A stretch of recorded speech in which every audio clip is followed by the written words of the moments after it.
everybody, and welcome to our YouTube channel, Relationship Builders Forum. I hope you guys can hear us loud and clear. Just let us know because we are live. We are live today, and we have an amazing guest, and he is going to be with us shortly. He's going to be joining us.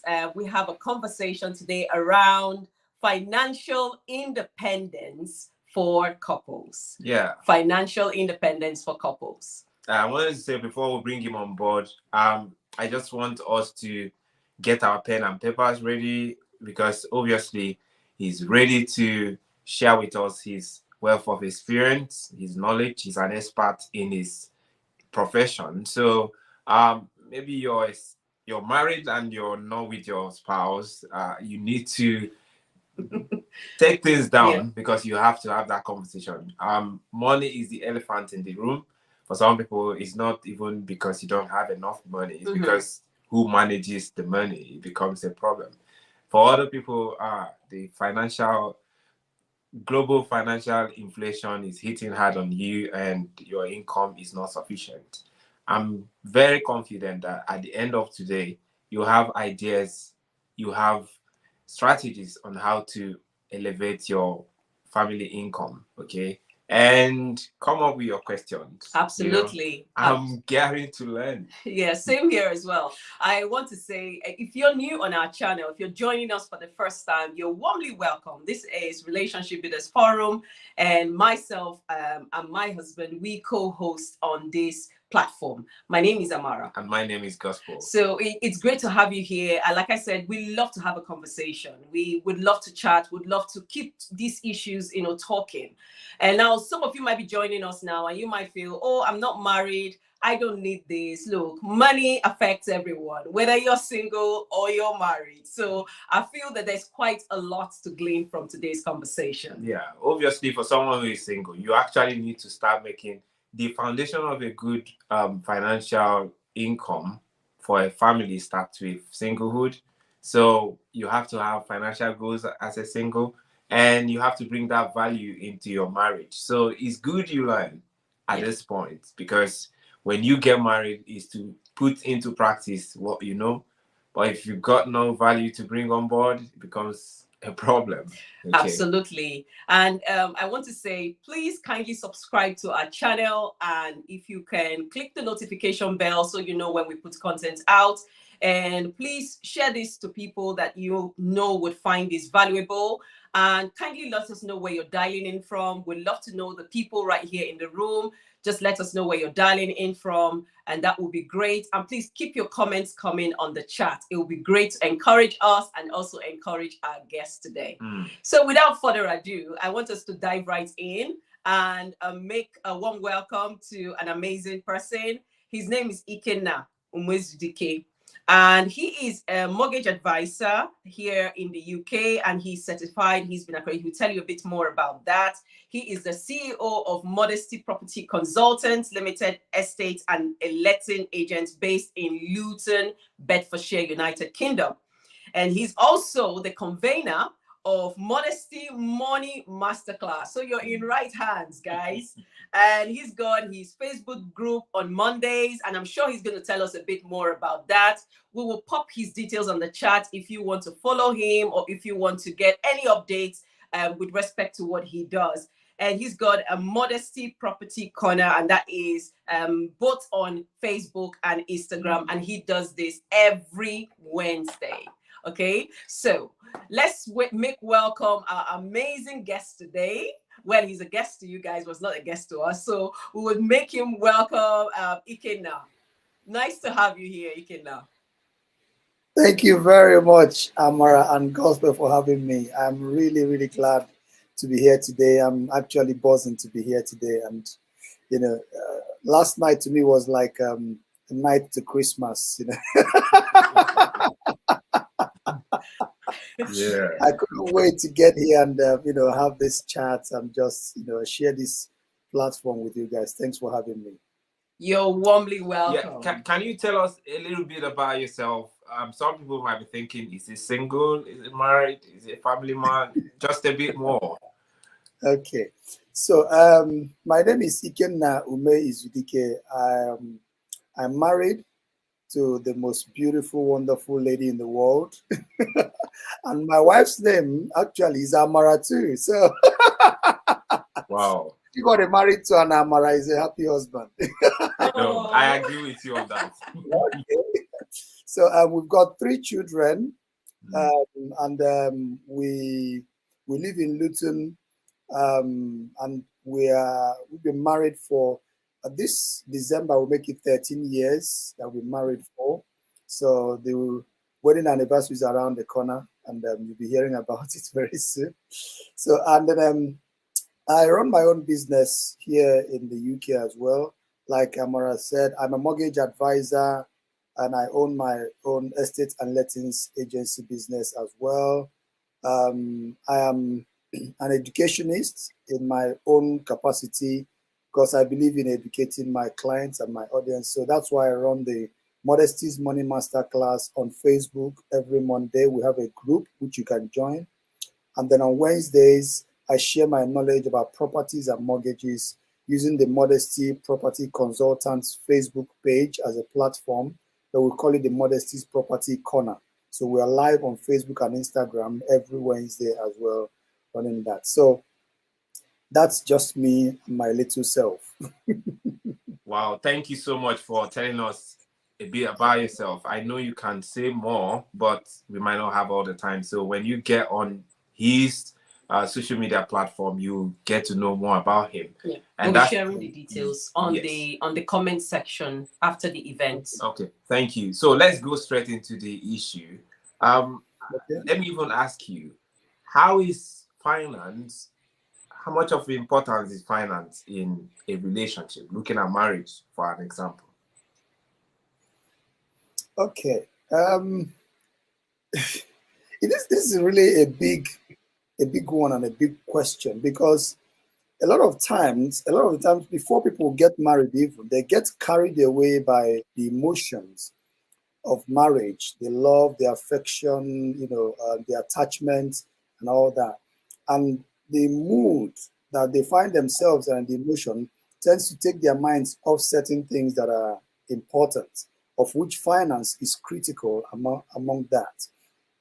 And that's why the importance of finance doesn't really start when you get married. It starts before you get married, right? Because if you don't deal with the financial things before you get married, by the time you're married, it might actually be too late to start dealing with it. Take, for example, somebody that you want to get married to, and the person is heavily indebted. The person owes a lot of money to a lot of people or to a lot of companies, and they are heavily in debt. If you are not aware of that, and you are not sure you're comfortable with him bringing that baggage into the marriage, if he or she brings that baggage into the marriage, it becomes a shared problem.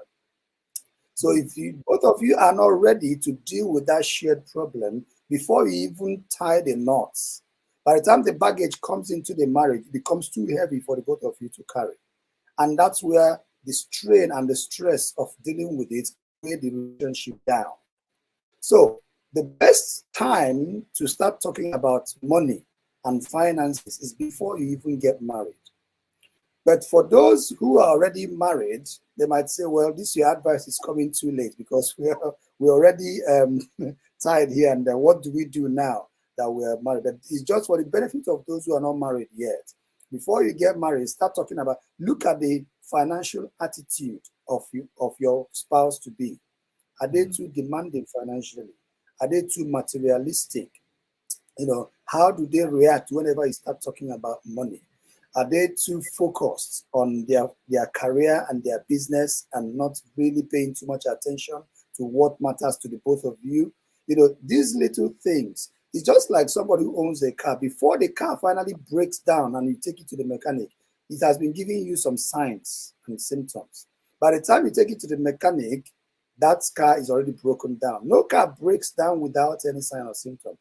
That's why you hear adverts about, signs and symptoms of cancer, and they're telling you if you're vomiting, if you're coughing, if you're doing this, it's time to go and check up. These little signs are there. It's what you do with those signs and symptoms that makes the difference. If you ignore them, they will metamorphose into a very huge tumor in the marriage. And that tumor becomes a major medical issue in that marriage. It then requires a major surgical operation because we ignore it. So in marriage, finance is really, really critical. Some people say, oh, don't marry him or her because of money. I am not saying you should marry anybody because of money, or you should not marry anybody because of money. Because at the end of the day, you will need money. Because in marriage, you need financial maturity as well in marriage for you to actually take marriage a step further. So in talking about the importance of finance in marriage, the things you need to consider, some of the critical things that couples struggle with a lot in their financial lives in marriage. Number one is debt. You know, there is so much pressure on couples when there is too much debt in that marriage.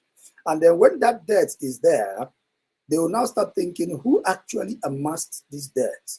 Who brought this debt into this marriage? So, but when you guys were married and you became married and you were doing your thing, how were you structuring your finances?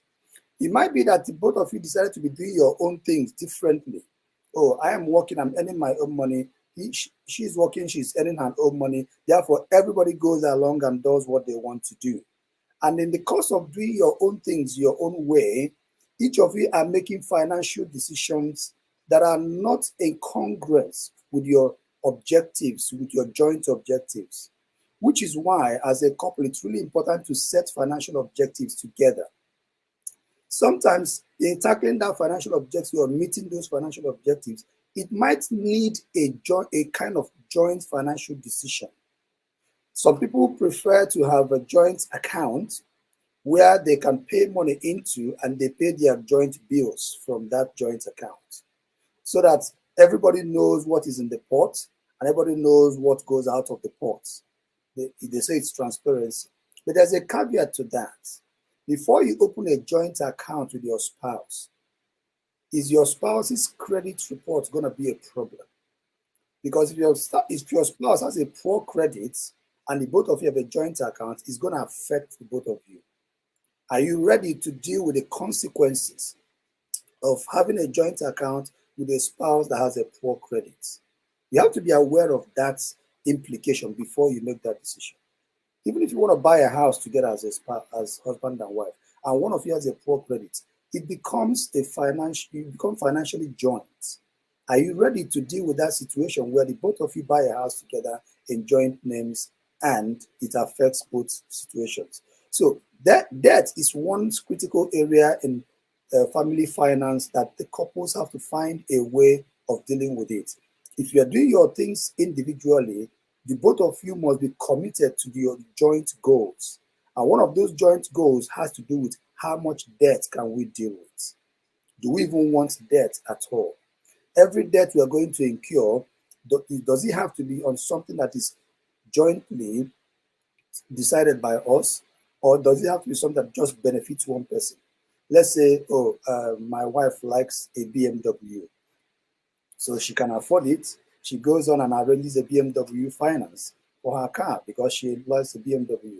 Well, I like a Toyota. I go and buy myself a cheap Toyota or a Toyota car finance. We both have our cars, and we both have our finances, and we both have our debts individually. But when the real deal comes and one of you loses their income, how are you going to deal with those two debts? That's when you realize that wasn't just your husband's debt. It wasn't just your wife's debt, because it then becomes a joint debt because both of you are going to have to deal with the implication. The second aspect of finance is the income in families. Who is bringing in more income into the household and who is bringing in less income? If both of you agree, some people will just say, okay, you stay back and watch and look after the children, and I will go and I'll work. Is it a joint decision? Is she happy? Is he happy to do that? Are you both in agreement that that is the situation to be? If you want to know how critical financial issues are in marriage, I'll give you a statistic. You know that between April and June this year, there has been over 33,000 divorce applications in the UK alone between April and June, right? Those divorce applications are not mainly down to financial pressures, but the projection is that with the current economic crisis, that number is going to rise, telling you that there is a link between finances and disagreements in marriage. So that's how critical it is. If you don't deal with the debts, if you don't agree on the income, if you don't agree on the structure of your family finances, it's going to bring pressure. And then when you add children to that equation, the weight on the family finance becomes even heavier. So in summary, finance is a critical element of marriage and relationships, and how each couple deals with it depends on what their joint financial objectives are. Your objectives on retirement, your objectives on acquisition of assets and properties, your objectives on income, your objectives on debts, your objectives on inheritance and generational wealth. These are things you need to sit down as a couple and decide on how you can jointly tackle them. Wow, you've said so much in few minutes. Yeah. Which, if we want to dwell on those, for instance, what do you mean by credit? Some people don't even understand what you're talking about. What do you mean by generational inheritance? All of those are different aspects of what we can just explore further. But I'm not sure we have much of that time to do that today. Yeah. Maybe we'll have you on board next time. Yeah. Someone is wondering, well, all you're talking about income, all you're talking about debt, I don't really get it. Mine is, how do I have multiple streams of income so that my family, everyone will be happy? We can think about how to manage debt later on. That's a different kettle of fish. Yeah. So what from a practical standpoint, for people who are migrating to the UK, couples who are young, fresh in this environment, maybe we can talk about other environments, but let's look at UK, for instance. How would they make it? How can they build multiple streams of income such that they will reduce 9 to 5 or even 12 to 7? That's midnight, working night shifts. Yeah. Okay. Multiple streams of income. And, I must tell you that a greater percentage of people that are millionaires and multimillionaires today in the world, I can't think of any of them that's made it through one single source of income. Every single one of them that I have studied have multiple streams of income. And it's a greater and quicker way to attain financial freedom, really, and financial independence. Now, when it comes to couple and to especially married couples, or even people who are new into the UK, creating multiple streams of income there's not that much difference between how a single person can do it from how a couple are going to do it. But the advantage, and the biggest advantage for couples, is the power of synergy, right? The power of synergy is the greatest advantage for couples because they are now two people with two heads who can now reason on how to actually expand their sources of income. Now, the first thing you've got to do, first of all, is to start creating wealth from your existing income, right?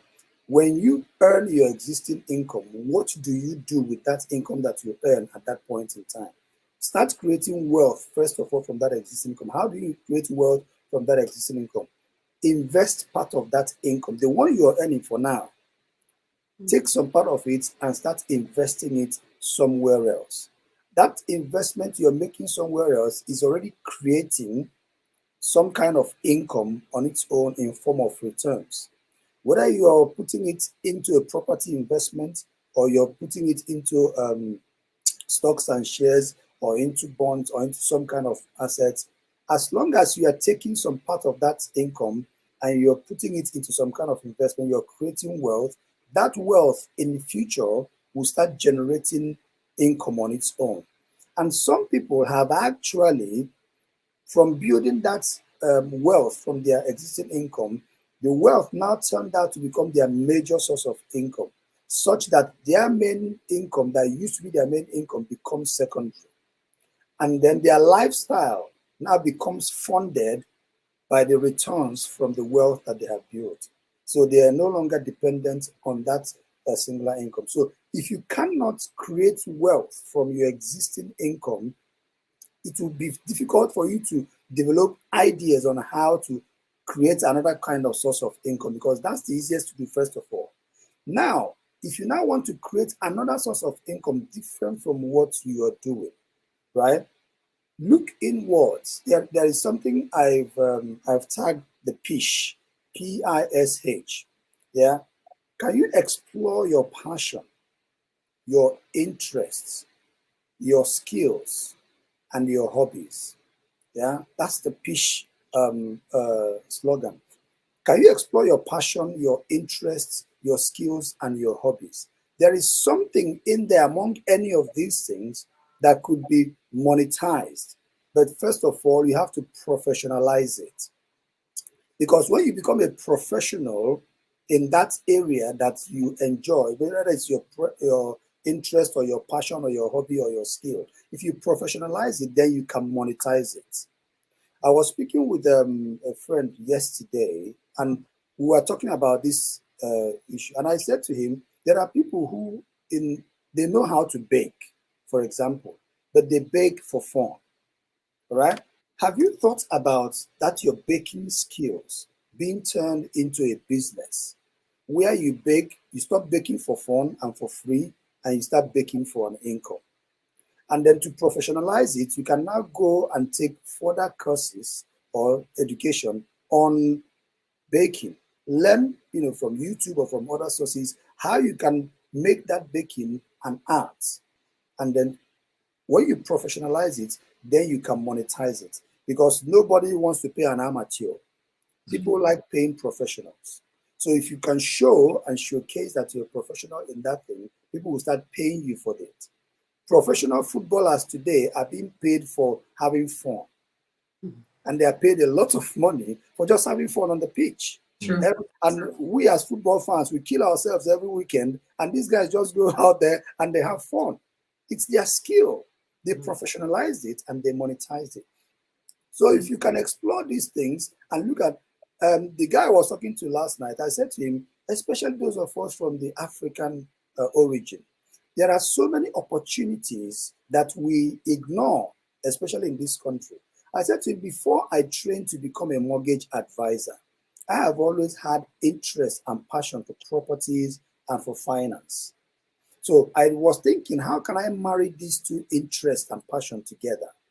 And then I said, okay, if I can become a mortgage advisor, it means I can help people to raise finance to buy properties. So I can then marry the property and my passion for finance. And I have a background in finance. So I married that together. I became a mortgage advisor. And I said to him, majority of the businesses I do today on mortgage is by referrals, because I professionalized it. And I came into this space and I realized there are not too many Nigerians, even blacks, who are mortgage advisors. So the moment blacks and Nigerians heard that there's a Nigerian mortgage advisor who I can talk to, the way I can talk to other people, there are certain confidential they will feel free to share with you. They come to me because in that space where I am, there are not too many people like myself in that space. And I said to him, financial advisors, you can't find too many black financial advisors. So why can't you, if you have passion for finance, why can't you go and take a professional exam, become a financial advisor in that space? And there are so many people like us looking for that service. Accounting. There are so many people, blacks, who are doctors with limited companies, professionals. They need accountants. But if they can find an accountant that has some kind of similarity with them, they're happy to talk to you. So if you look at those spaces, we leave them blank. And then we chase 9 to 5, maybe because of fear of financial insecurity. I just want to work, get paid. I don't want to take the risk, because the reality is that if you want to create multiple sources of income, there is risk involved. True. Especially if you're stepping into the area of self-employment. You might have to go without pay for 6 months because the business will take time to build. So are you willing to take the risk? So in that area, what you need to think about is your capacity and your tolerance to risk. Your capacity then means, do I have the financial capacity to absorb lack of income for up to 6 months? Do I have savings that can last me for 6 months? Assuming I don't make any money for 6 months. Your tolerance is emotions. Can I deal with not earning money for 6 months emotionally? How would that affect me? So the strategies to creating those is you analyzing internally what you can deal with, and then analyzing internally what you're capable of doing, professionalizing it, and then monetizing it. That way you start earning that income gradually. The other thing that people need to understand is maximum use of time and resources. If you want to create an extra income, you need to look at what you are doing with your time every single moment. The spare times you have, how well can you employ them? How well can you deploy them towards doing things? You can use that spare time to take professional exams. You can use that spare time to acquire more qualifications that will put you in a good mood. Say you want to move from what you're doing into being a project manager. A project manager needs to take professional courses. And then you say, I don't have time. You have time. It's about how you manage that time. If you are waking up 7 o'clock in the morning, can you afford to wake up 2 hours earlier so that you can study for another 2 hours and prepare yourself for that exam, and then your day starts at 7 and then you move on?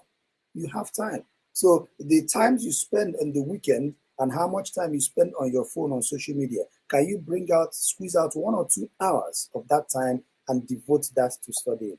These things require time. You can manage your time optimally and channel that time into something that will yield you money. That is how you create extra sources of income. Wow. I mean, you have unpacked quite a lot in all that you have said right now.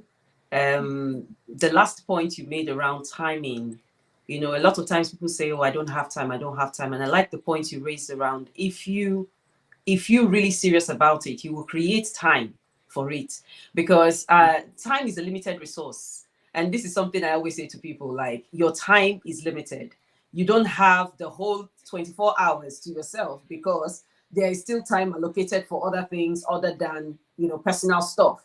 So it is about drawing a plan that is viable for your sustainability in terms of your time usage. Because Absolutely. if we understand how limited time is, because time is life, and when we go to work, we are actually paid for investing our time, our life. People don't understand. When we waste time, we're wasting life. And if we can understand how critical and important, you gifting somebody your 10 minutes, 20 minutes is like, I'm giving you a portion of my life. Do you realize that? That's People true. then will understand and treat time, with a better perspective. People treat money with a better perspective than they treat time. Because they don't see money as time equivalent. Yeah. So if you see time as money equivalent, you treasure your time. I think that's a key point there. Yeah. If we actually want to have multiple streams of income, we must make time for it. It's going to take commitment. It's going to take thinking outside the box. Yeah. It's also going to take seeking out for information that is relevant, just like we're doing now.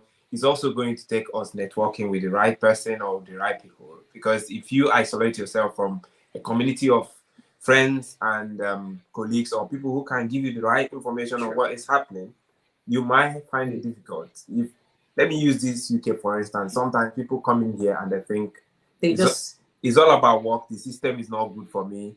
There are no opportunities, But like you've said now, there are varied opportunities out there for people to explore. Not just about work, because sometimes people say, I'm relocating because of my children. It's as if they've stopped living. It's as if they've just given up on life. You know, sorry, I'm doing this. I'm not doing it for me. I'm doing it for my children, so my children can have a better life. And I'm asking, how old are you?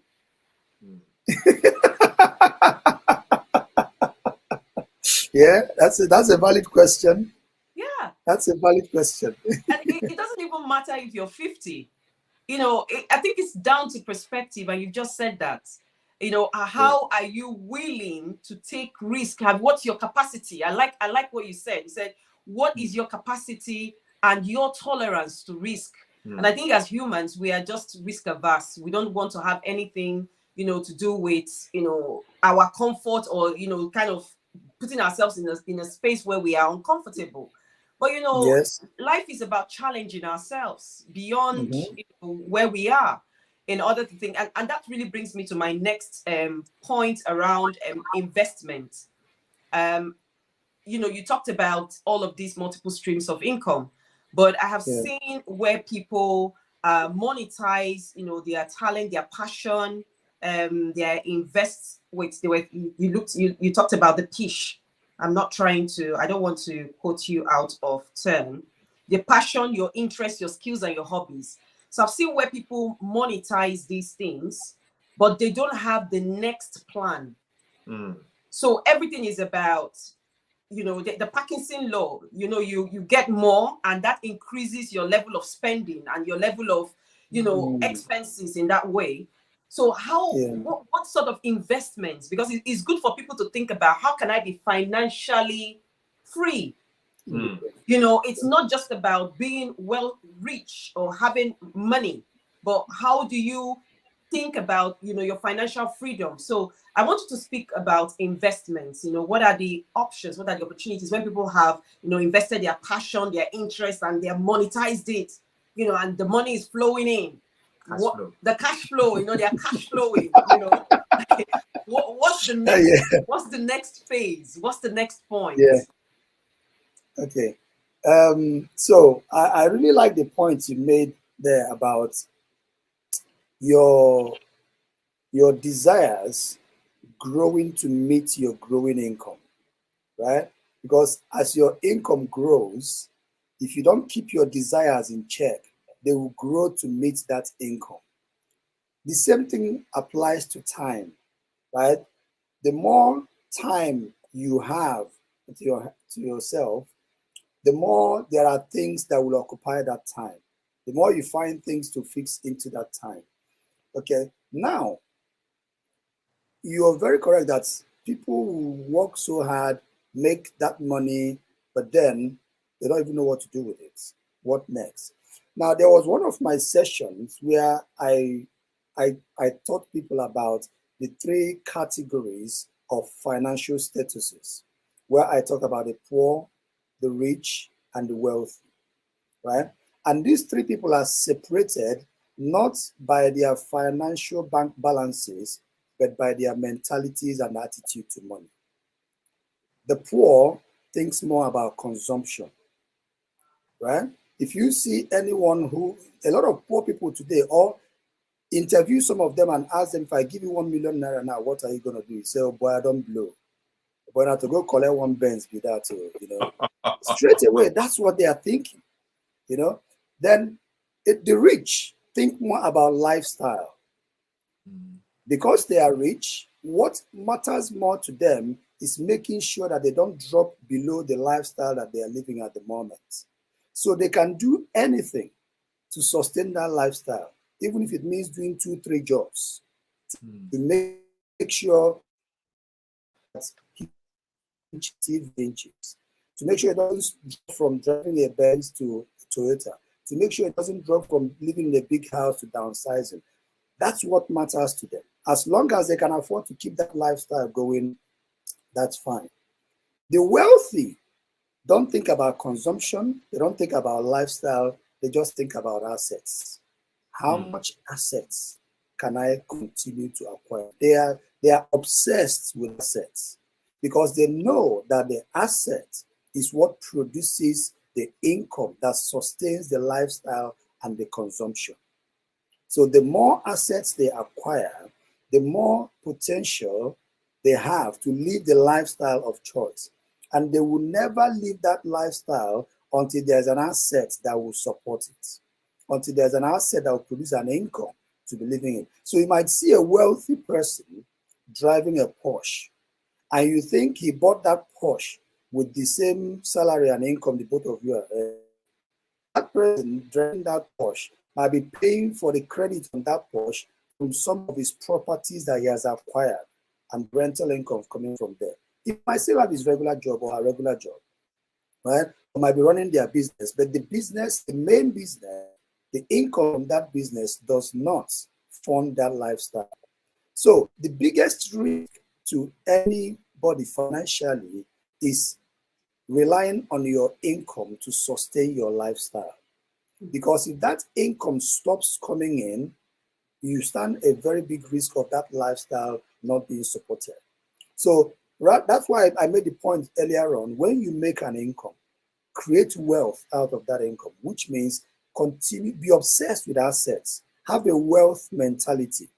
And financial freedom and financial independence is not about a magic figure where you say, I have reached financial independence, this is the magic figure that gives me. No, it's about a simple assessment of your financial lifestyle.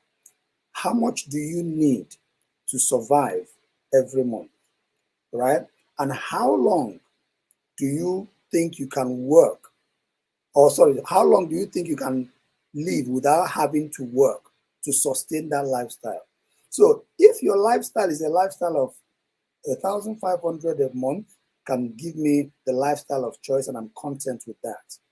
And then the assets and the wealth that I have built are yielding me more than 1,500 every month to support this lifestyle.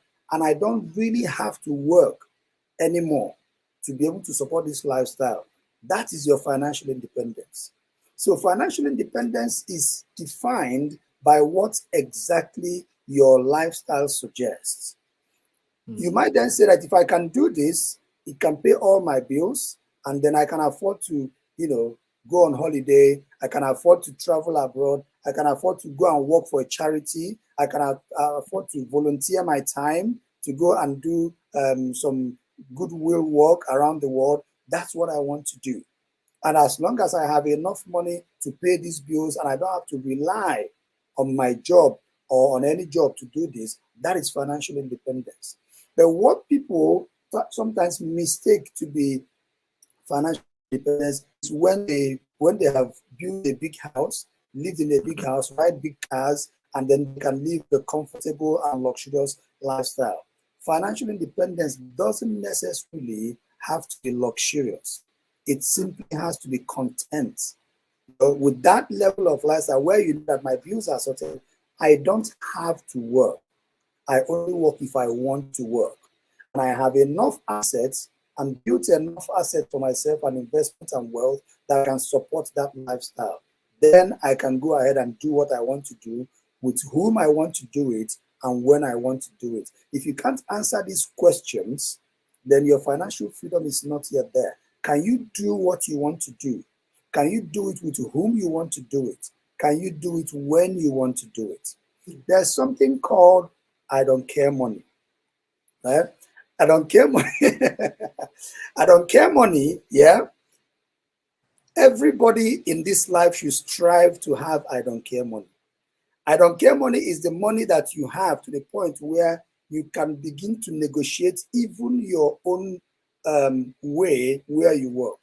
You can walk up to your boss and say, I want to take a month off because I want to explore, some profession out there. I want to go and take a course. And your boss will say, no, you're not going anywhere. I'm not giving you 1 month. I'm giving you just 2 weeks. And you say, I want 1 month. No, you're not going anywhere. Okay, sorry. I'm handling my resignation. I'm off. Because I have enough money saved up or investment that can take me without relying on that work for that 1 month, go and do that course and pursue what I want to pursue. And if you are really valuable to your boss is okay, come, let's talk. Yeah. You want 1 month, I take 3 weeks. Okay. So that we can all get past. Okay. I manage 3 weeks. I don't care money. Because you have already shown that you can live a life that you want to live without having to rely on that income, because you have been saving when you are working. You have been investing while you're working. You're not relying on that income. So it doesn't stop your lifestyle. You might want to take a sabbatical because, you know, there is something that you need to attend to. Some people take 1 month off just to go and see the whole of Europe, and they negotiate with their bosses.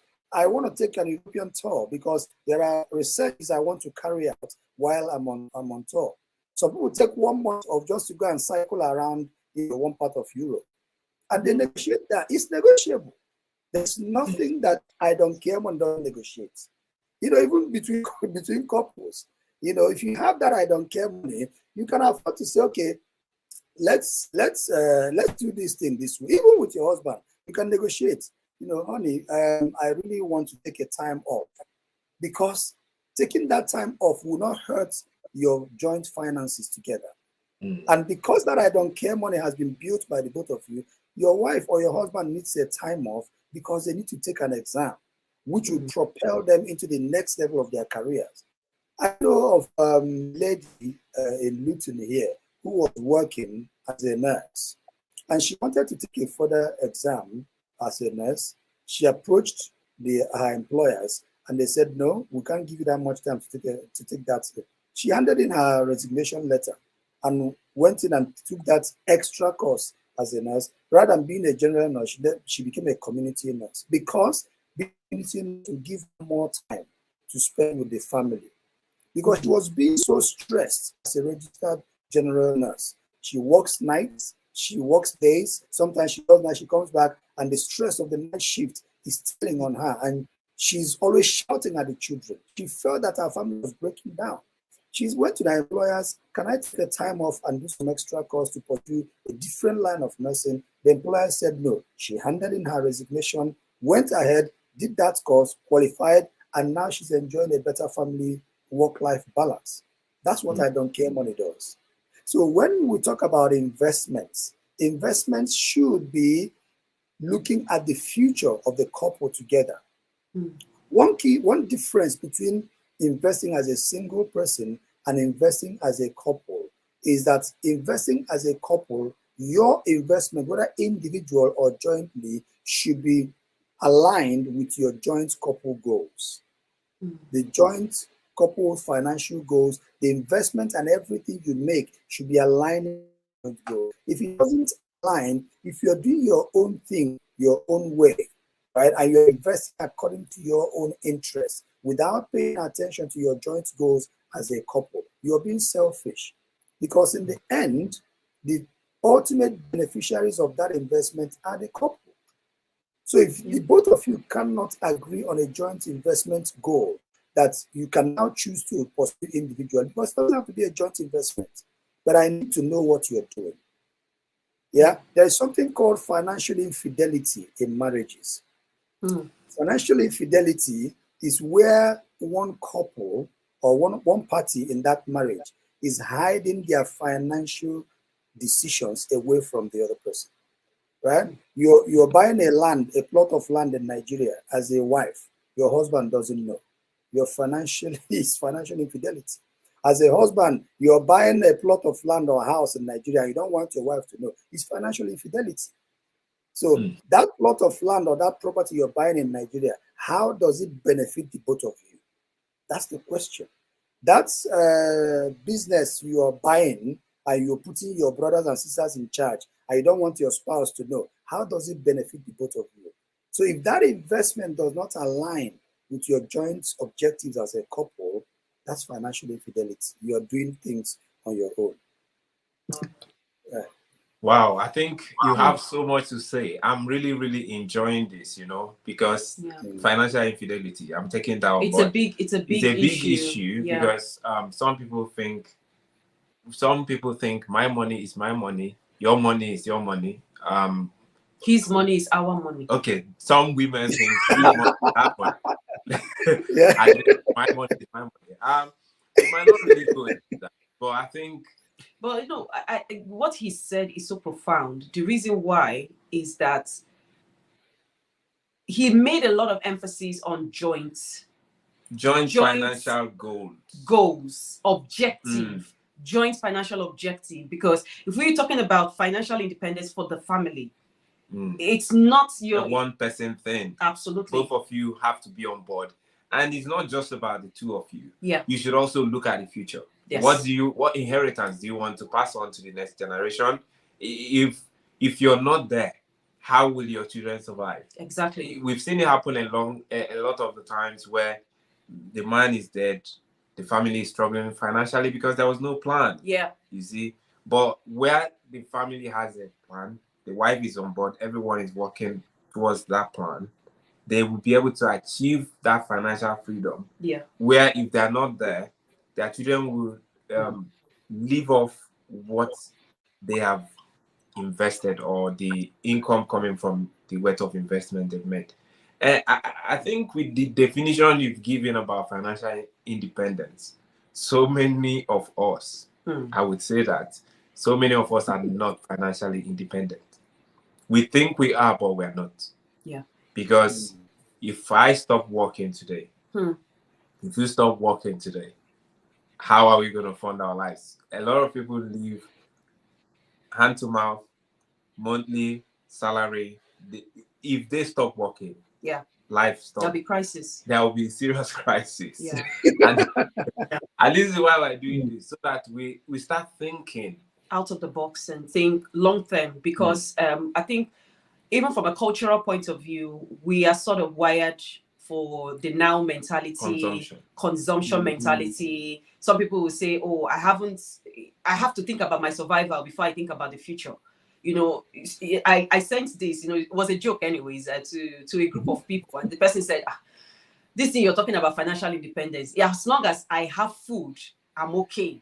But I think culturally speaking, this is how we've been wired. We've been wired to just be sufficient for the now. But it is really important that we think about the future. And some people look at death from a very bad perspective. And I always say, you know, this is one thing we don't have control over. So the steps and the activities and, you know, the measures that we are taking towards our financial independence can, in a lot of ways, help to, you know, allay the fears of our loved ones. If we can only, you know, think about it the right way, and of course, get people on board. Really, really important. Yeah, I've got a question for you, because someone out there is saying, well, investment, all of those. At this point, we are struggling financially. We are heavily indebted. Our credit cards, for those in the UK, maybe 5 years' time, we won't be able to pay off the debts. Is so much on us, we can't do anything. What advice can you give to someone in that state? Maybe someone in Nigeria as well, who is struggling financially, and what we are saying doesn't really make sense to them because they just want to survive. What advice can you give? Okay. The truth of the matter is that survival is part of life, right? Everybody, the essence of money is not an end in itself. It's a means to an end, right? And the money you make is only as good as the problem it solves. If the money doesn't solve any problem, it's useless. So when you make money, the question you need to be asking then is, what problem is this money going to solve? The money can either solve an immediate problem or it can solve a future problem. But the good thing is that you being in control will be able to allocate that money to the problem where it is most needed and where it is most pressing. If there is a more pressing immediate need to that money and you allocate adequate resources to it, you solve that immediate need. But at the same time, you do not ignore the future needs that you have as an individual. Because unless you're expecting to die, you know, today, and then you say, let me spend whatever I can before I end this life. But nobody really knows now. Now, let me go to people who are struggling financially. A lot of people use that as some form of escapism. Oh, we don't have enough. How do you want us to start investing? But if you critically analyze their financial lives and their financial lifestyles, it's not that they don't have enough. It's simply that they haven't been financially disciplined enough in the past. So they are always in need of money. And if you're in a situation where you're always in need of money, your relationship with money needs serious evaluation. Because being always in need of money is a sign that there is something wrong with the way you are relating with money. Because if every time there is always more months than money in your life, have you looked at the monies that you've made and how you spent them? If you are struggling financially, the thing you need to ask yourself is, how did I get here? How did I get to the point where I'm struggling financially? If you critically analyze your journey from wherever you're coming from to where you are and look back and start walking back, were there financial mistakes that I made in the past that landed me where I am? Unfortunately, a lot of us have been so spiritualized in the sense that financial situations are always attached to spiritual attacks, right? Because nobody wants to take responsibility for their financial mistakes. It's always about how much grace, we can get from God, and that grace will now pour money into our bank accounts. It doesn't work like that. So if you analyze where you came from, there are several people who used to be successful in their businesses, and somehow the business crumbled, and then they found themselves at the lowest level of financial ladder. Now, rather than sitting down and analyzing why did that business fail, what did I do wrong in that business, and how did it fail? And if you understand the mistakes you made and you correct them, and then you get up again and work from that bottom, committed not to making that mistake, you'll find out that there will be improvement in what you're doing. Financial people who are struggling financially, it could be debt. Maybe they got themselves into so much debt out of financial ignorance in the past because they didn't understand and they didn't realize the impact of those debts and what it will have on them. When people come to this country and they are first exposed to credit cards, it looks like free money. Right? Credit cards, when your first encounter with credit cards and you go into the bank, you open a bank account and they throw these credit cards at you and you're like, £1,000 in this card for me to spend. She make about our mother bread. You pounce on the £1,000, you keep swiping your cards and it keeps coming. You say, oh, well, is it not just minimum payment? Yeah. Minimum payment, £1,000 you spend, and they say, oh, you send your first credit card bill is just £20. Oh, £20, that's fine. I'll keep paying £20. You keep spending, and then the bills keep piling. And then all of a sudden, another card comes through the door. Hey, they advertise this one. Oh, this one is even interest-free for 24 months. You add to the 1,000, it begins to build. Financial ignorance. Before those debts have piled up, and then you're struggling now to even meet the minimum payments. I had that problem when I first came to this country. Trust me, I was studying finance, right? But that was when I realized that there's a difference between academic finance and real life finance. Yeah? That you studied finance and accounting does not mean you're financially literate. Because there are certain financial theories that we're exposed to that is different from real life situations. So until people become financially literate, they cannot be financially liberated. Sure. It is financial literacy that liberates you from financial shackles. So people who are struggling really need to understand how money works. And they can only understand it by learning how money works and becoming financially literate. Once you get that, are you able to ascertain how you got, take a few steps back. I have run businesses in this country that failed, right? And because of the mentality where I found myself, I refused to blame anybody but myself. I took responsibility for those businesses and the poor decisions I made in those businesses, and I did my business so that I can leverage those mistakes and make things better. And the office where I am now, I've been in this office for 12 years. Right? For that 12 years, there have been times where I haven't been able to pay the office rent when I was running that business. But I said to myself, I know where I'm going. I made the mistake I made before. I'll keep going. So financial literacy is the biggest reason why people find themselves struggling. And until people take financial literacy seriously, they cannot be liberated. No matter how many crusades you attend, no matter how many anointing oils they pour on your head, no matter how many pastors lay hand on your head, if you do not acquire the knowledge required to liberate you from the financial code, it's not going to work. All right? And then when these people now get that financial literacy, application of that financial literacy is more important than acquisition of that financial literacy. Because I can teach you all about savings. If you don't actually go out there and physically practice the savings principles I've taught you, you can never attain that level of financial independence. So I would say to struggling people, I'm not trying to mock anybody who is struggling or saying it's your fault, but the earlier we begin to take responsibilities for our financial decisions and pursue financial literacy, the journey to financial liberation and independence will be a very far one. Wow. We can go on and on this, and 1 hour will not be enough to do this. But I think we should have him again. Yeah, what do you think? Definitely. Yes. Definitely, because there are other areas that we haven't quite explored.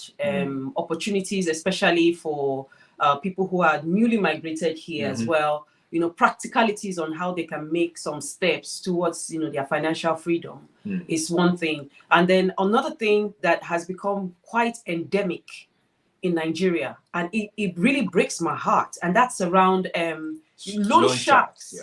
You know, I mean, I don't know if you are aware, but the amount of people who have gone into that, who have been entrapped by it, it is, I don't know. It is so sad. But I don't know if he's aware of it, but that was something I wanted us to also touch on as part of today's conversation.